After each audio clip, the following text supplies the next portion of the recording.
অপরূপ TV online.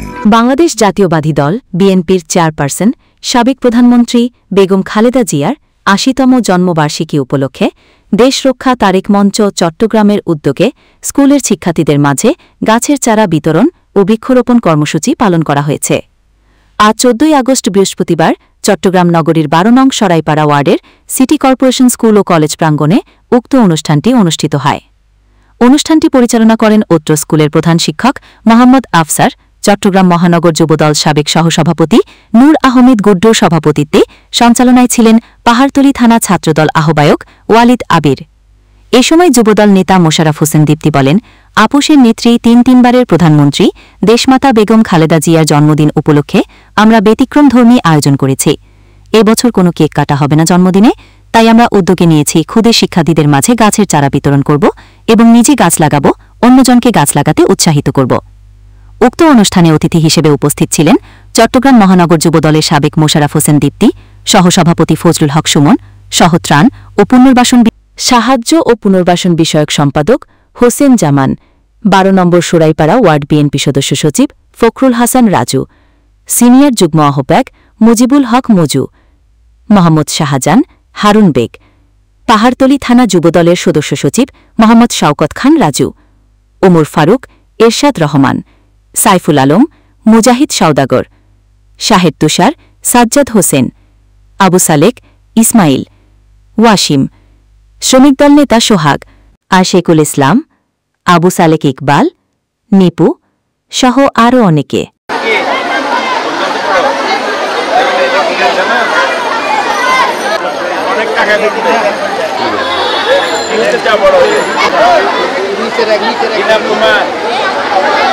গাছটা কিন্তু অনেক বড়, তোমার সমান সমান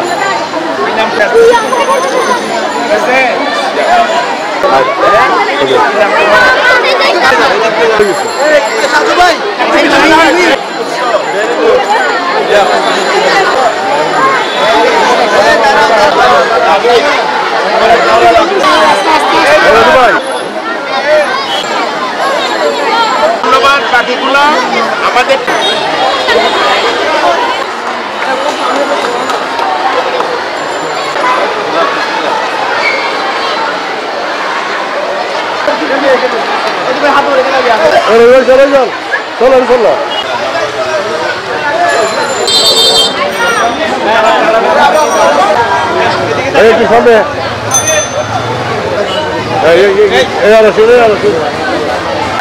সহযোগিতা করবেন, তার সাথে সাথে উনার জন্য দোয়া করবেন এবং এখানে যারা উপস্থিত হয়েছেন আপনারা আমাদের এই বেগম খালেদা জিয়ার আজকে ৮০তম জন্মবার্ষিকী। আপনারা জানেন এই বেগম খালেদা জিয়াকে একটি মিথ্যা ঠুনকো মামলাটা কি, যে কুয়েতের একজন আমির ধনাঢ্য ব্যক্তি বাংলাদেশে একটা এতিমখানা করার জন্য ২ কোটি টাকা দান করেছে। এই টাকাটা বেগম খালেদা জিয়া নিজে খান নাই, নিজে দেখেন নাই, নিজে ধরেন নাই, ওই ব্যাংকে সেই টাকাটা সুদে আসলে এখন ৮ কোটি টাকা জমা হয়েছে। এরকম একটা মিথ্যা ঠুনকো মামলায় বেগম খালেদা জিয়াকে ৬ বছর কারাগারে আটকে রেখেছিল। কারাগারগুলো কিরকম, ঢাকার যে কেন্দ্রীয় কারাগার আগে ছিল এটাকে পরিত্যক্ত ঘোষণা করে নতুন একটা কারাগার করেছে কেরানীগঞ্জে। ওই কারাগারটা ২.৫ কিলোমিটার এলাকার মধ্যে কোনো জনমানুষ থাকে না।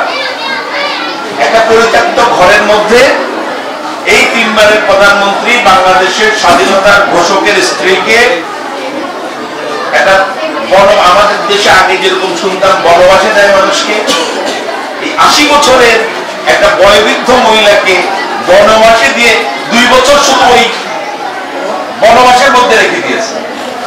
৬ বছর এই মিথ্যা মামলায় উনি কারা নির্যাতন করেছেন, কিন্তু কখনো আপোষ করেন না। সেই মহিলা এই গত ৬ বছরে যারা রাষ্ট্র ক্ষমতায় ছিল, এই ১৫ বছর ১৬ বছর ধরে টেলিভিশন খুললেই অথবা মিডিয়ার সামনে বেগম খালেদা জিয়ার অসুস্থতা নিয়ে কত উপহাস করেছে, কত রকম বিদ্রোহ করেছে, ওনার মৃত্যু কামনা করেছে। কিন্তু আল্লাহর কি মহিমা, আল্লাহ যে বক্তব্য আমি শুরু করেছিলাম, আল্লাহ মহাপরিকল্পনা দেন।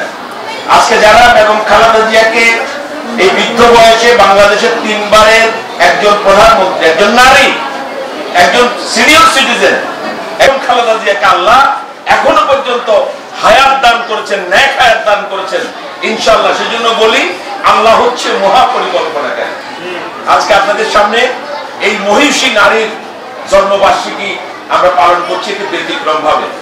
আমরা আজকে আমাদের বিএনপির পক্ষ থেকে সারা বাংলাদেশে বলা হয়েছে কোনো কেক কাটা চলবে না, কেক কাটার মতো কোনো কর্মসূচি হবে না। এই কর্মসূচিটা হবে আমরা দোয়া করব, আল্লাহর সাহায্য কামনা করব এবং মানবিক কর্মসূচির মাধ্যমে।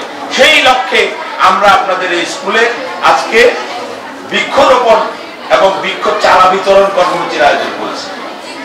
এটার মাধ্যমে শিক্ষা আছে যে আমরা এই 5ই আগস্টের ছাত্র জনতার বিপ্লবের মধ্য দিয়ে, গণ অভ্যুত্থানের মধ্য দিয়ে যে নতুন বাংলাদেশের সম্ভাবনা দেখছি, এই বাংলাদেশ আমরা গড়ব, সেটা হবে মানবিক এবং বৈষম্যহীন এবং কল্যাণকর রাষ্ট্র, যেখানে রাষ্ট্রের সকল মানুষের অন্ন, বস্ত্র, চিকিৎসা, বাসস্থান এবং শিক্ষার নিশ্চয়তা দিবে রাষ্ট্র। সেই কল্যাণ রাষ্ট্র তৈরি করার জন্য আমরা নতুন দিগন্তে কাজ করব। এই শপথটা আজকে আমরা এখান থেকে নিই।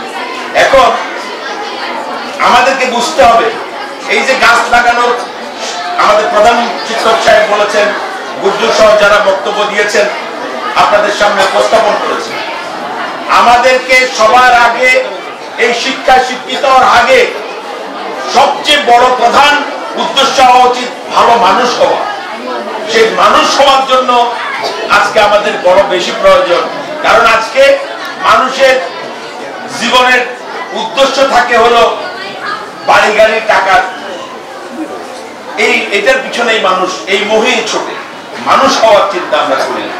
এই যে ক্ষণস্থায়ী জীবনে আমরা যারা আমার 50 বছর পারিয়ে গেছি, আমি হয়তো সক্ষম জীবন যাপন করলে আল্লাহ রাব্বুল ইজ্জত যদি হায়াতে তয়বা দেন, আরো দীর্ঘায়ু দেন, হয়তো 10 বছর 15 বছর আমার সক্ষম জীবন থাকবে, আমার ব্রেন কাজ করবে, আমার শরীর সচল থাকবে।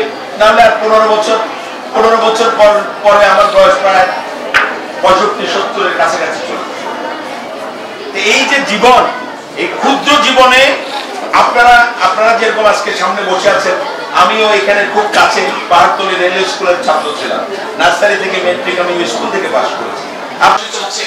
আমরা জানি বর্তমান বিশ্বে যে গ্লোবাল ওয়ার্মিং, বৈশ্বিক উষ্ণতা মানুষকে প্রায় বিষিয়ে তুলছে, মানুষের জীবন বিপন্ন করে তুলছে। এটা কিন্তু ম্যান মেড, মানুষের দ্বারা সৃষ্টি। এই যে কার্বন নিঃসরণ, গ্রিন হাউস ইফেক্ট, এই কারণে জনজীবন বিপন্ন হয়েছে, জলবায়ু পরিবর্তন হয়ে এই যে মানুষের অস্তিত্ব হুমকির মুখে পড়েছে। যার কারণে আজকে এই বৃক্ষরোপণ কর্মসূচি পুরো বাংলাদেশ, আমি মনে করি এটা পুরো পৃথিবীতে পরিচালনা করা উচিত। কারণ বৃক্ষ মানুষের অনেক উপকার করে। বৃক্ষের উপকারিতা বলতে গেলে এই কাগজ কলমে শেষ হবে না। কারণ আমি বলি, আমাদের জীবন ধারণের যে প্রধান জিনিস অক্সিজেন, এটা আমরা বৃক্ষ থেকে পাই। এবং তাকে কিন্তু পরিচর্যা করতে হবে। পরিচর্যা যদি আপনি না করেন তাহলে গাছটা বড় হবে না। পরিচর্যা কি, ওকে দেখভাল করতে হবে যে ওর গাছটার কোনো পাতাটা মারা যাচ্ছে কিনা, এবং ওই গাছটার যে খাদ্য দরকার, সার বা পানি, সেটা সঠিকভাবে দেওয়া হচ্ছে কিনা, এবং এই গাছটাকে কেউ যাবার সময় হয়তো একটা ঝাল ভেঙে দিল কিনা, এই জিনিসগুলো হচ্ছে পরিচর্যা। তো এখন আমাদেরকে গাছ থেকে শিক্ষা নিতে হবে। তার কারণ হচ্ছে এই গাছটা কিন্তু যখন বৃষ্টি হয় আমরা কি করি, হয় ছাতা নিই, মানে দ্রুত ভাষার ভিতরে চলে যায়। পরিবর্তনের একটা বিরূপ প্রভাবে শিকার হচ্ছে বাংলাদেশ। কারণ হচ্ছে বাংলাদেশ ভৌগোলিক সীমারেখার কারণে বাংলাদেশ একটি বড় দ্বীপ। আপনি যদি বাংলাদেশের মানচিত্র দেখেন তাহলে বুঝবেন বাংলাদেশের 3 পাশে আমাদের যতটুকু ভৌগোলিক সীমারেখা রয়েছে তার যতটা স্থলভাগ আছে, ওইটা স্থলভাগ বাদ দিলে বাকি ম্যাক্সিমাম অংশ হচ্ছে পানি। ঠিক আছে?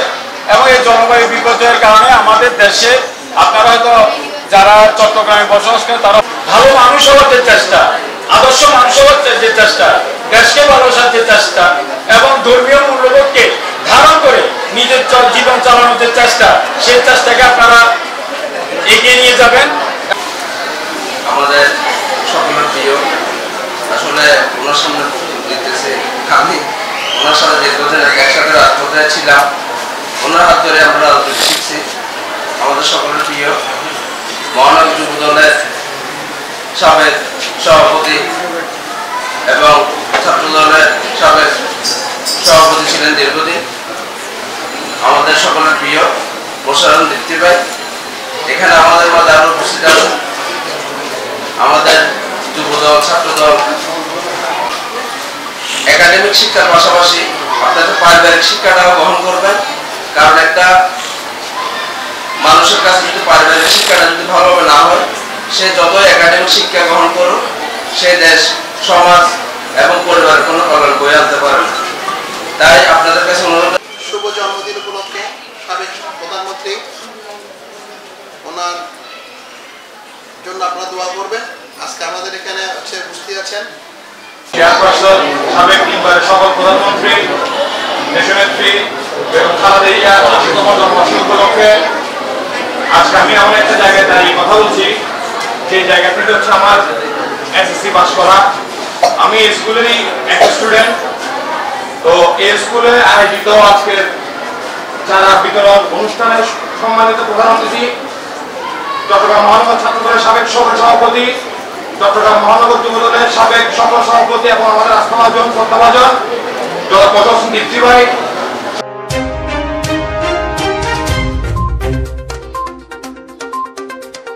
অপরূপ টিভি অনলাইন।